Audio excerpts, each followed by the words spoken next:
చూసేవన్నీ నమ్మడం వల్ల, చెప్పేవన్నీ వినడం వలన ఇటువంటి పరిస్థితి వస్తుంది. నువ్వు ఎన్నైనా మాట్లాడు, నేను చెప్పేదైతే ఒకటే. నువ్వు గాని నీ కూతురు గాని మా అమ్మవారిని అడ్డు పెట్టుకుని నా ఇంట్లోకి అడుగు పెడతారని మాత్రం కలలు కనకండి.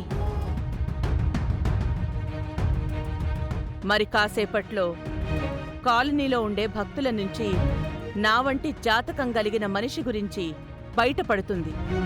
ఆ మనిషితో అమ్మవారు నా ఇంట్లోకొచ్చిన తర్వాత నీ పతనం మొదలవుతుంది. అమ్మా, ఆ వేదవతి గారు నా దగ్గరకు ఒక పెద్ద సమస్యతో వచ్చారు. ఈరోజు ఆ సమస్యకు పరిష్కారం చూపెడతానని మాటిచ్చాను. నిన్నే ఆరాధించుకుంటూ అక్కడ ముగ్గు వేస్తాను.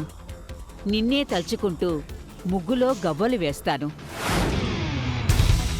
ఆమె వంటి జాతకం గల మనిషిని ఆ జనంలో నుంచి కనిపెడతాను. బయలుదేరతాను తల్లి.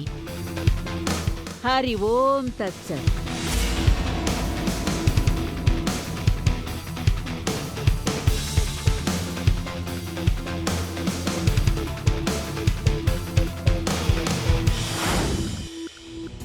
నా ఇంట్లో ఎవ్వరికీ ఇవ్వని స్థానాన్ని నీకిచ్చాను. నేను తల మీద పెట్టుకున్నది ఇద్దరినే, ఒకరు అమ్మవారిని, రెండు నిన్ను. అందుకేనేమో నీకు తల పొగరు ఎక్కువయింది.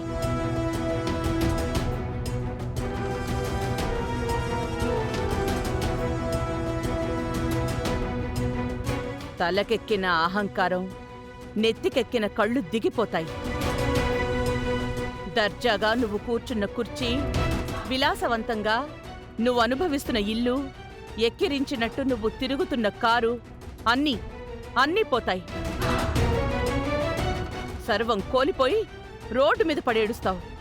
ముందు ముందు నీకు జరగబోయేది అదే. మీరు నన్ను అపార్థం చేసుకోకుండా ఉండుంటే ఈరోజు శపించినట్టు మాట్లాడుండేవారు కాదు. నేనెదిగిన తీరు చూసి సంతోషించుండేవారు. నాకు దక్కిన స్థానం చూసి అందరిలో పొగిడేవారు. అవని అందరికీ ఆదర్శం, నా చిన్న కోడలు బంగారం అంటూ పొగడ్తలతో ముంచెత్తేవారు. ఇప్పుడు నేను మీకు చేరైపోవడం వల్ల ఏ విధంగా మాట్లాడుతున్నారు? ఇదెంతవరకు న్యాయమో మీరే ఆత్మ పరిశీలన చేసుకోండి. ఇక్కడున్నారా? కోడలు కాని కోడలతో ఏం మాట్లాడుతున్నారు అత్తయ్య? కారులు మేడలు చూసుకుని తన భవిష్యత్తు బంగారంలో ఉంటుందని కలలు గంటుంది కదా. మరో గంట తర్వాత తన భవిష్యత్ ఎలా ఉండబోతుందో కళ్ళకు కట్టినట్టు వివరించాను. అయిపోయింది అత్తయ్య. ఈ రోజుతో అవని కథ మరో రకంగా తిరగబోతోంది. జగన్మోహిని మాత బయలుదేరింది. మరి కాసేపట్లో వచ్చేస్తుంది. ఈలోపు మనకు అవనితో ఆర్గ్యుమెంట్స్ ఎందుకు? పదండి వెళ్దాం.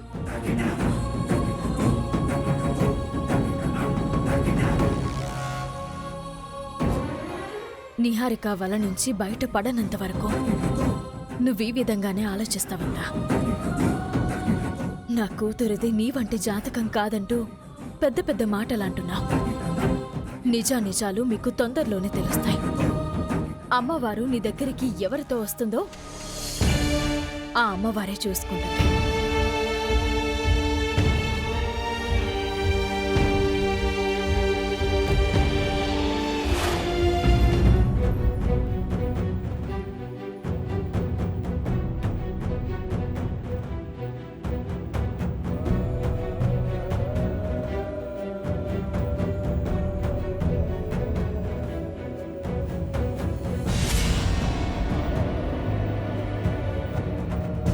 శ్రీకర్, ఒంటరిగా ఏం ఆలోచిస్తున్నావు? ఏముంది, ఇంద్రధనస్సులా రంగురంగులుగా ఉంటుందనుకున్న నా జీవితం చీకట్లా అయిపోయింది. ఆ ఆలోచన తప్ప నాకింకే ఉంటుంది. చేతులారా నువ్వే ఆ విధంగా చేసుకున్నావని నువ్వు ఇప్పటికీ పశ్చాత్తాపం చెందలేకపోతున్నావు. అదే నాకు ఆశ్చర్యంగా ఉంది. ఎక్కిన కొమ్మను నేనెందుకు నరుక్కుంటాను? నా వెనక నేనే ఎందుకు గోతులు తీసుకుంటాను? అంత విచక్షణ లేని వాళ్ళ కనపడుతున్నానా? అపార్థాలతో ఇన్ని రోజులు అవనిని దూరం పెట్టావు. డిఎన్ఏ టెస్ట్లో బయటపడిన నిజం ఒకటైతే ఆ సత్య మార్చింది ఇంకొకటి. ఆ విషయం సత్య చెప్తే మీరెవ్వరూ నమ్మలేదు. డాక్టర్ అందుబాటులో లేకపోవడం వల్ల అప్పుడతను నిరూపించలేకపోయాడు.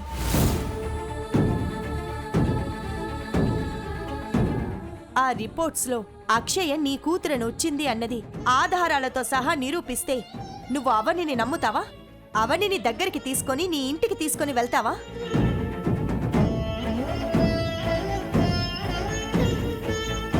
జరిగిన వాటిలో అవని తప్పేం లేదని తను నిప్పు లాంటిది అని రుజువైతే భార్యగా దగ్గరికి తీసుకుంటావా? ఎందుకు తీసుకోను? ఖచ్చితంగా తీసుకుంటాను.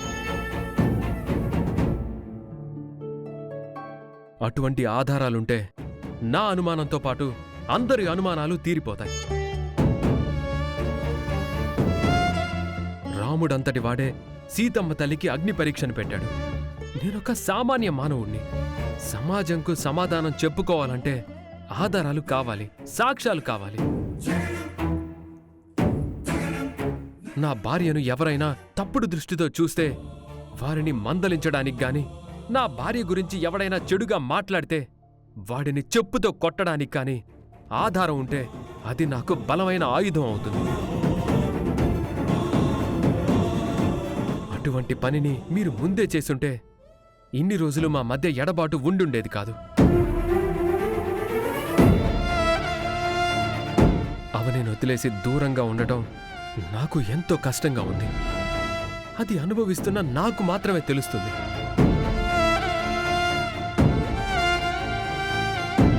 బయటకు చెప్పుకుంటే బాధ కొంతైనా తీరుతుందని అంటారు. అది అబద్ధం. బాధని చెప్పుకుంటే ఎదుటి వారి ముందు చులకనైపోతాం. అందుకే నాలో నేనే మదన పడుతున్నాను.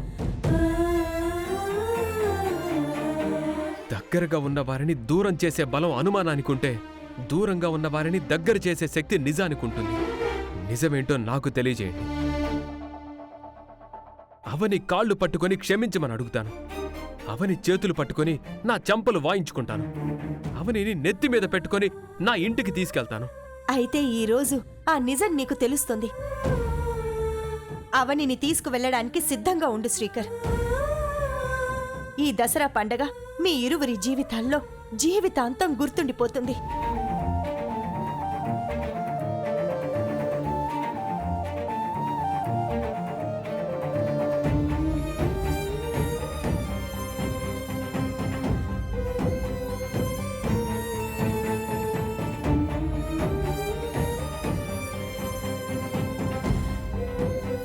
అవని, శ్రీకర్ ఏమన్నాడంటే అంతా విన్నానక్క.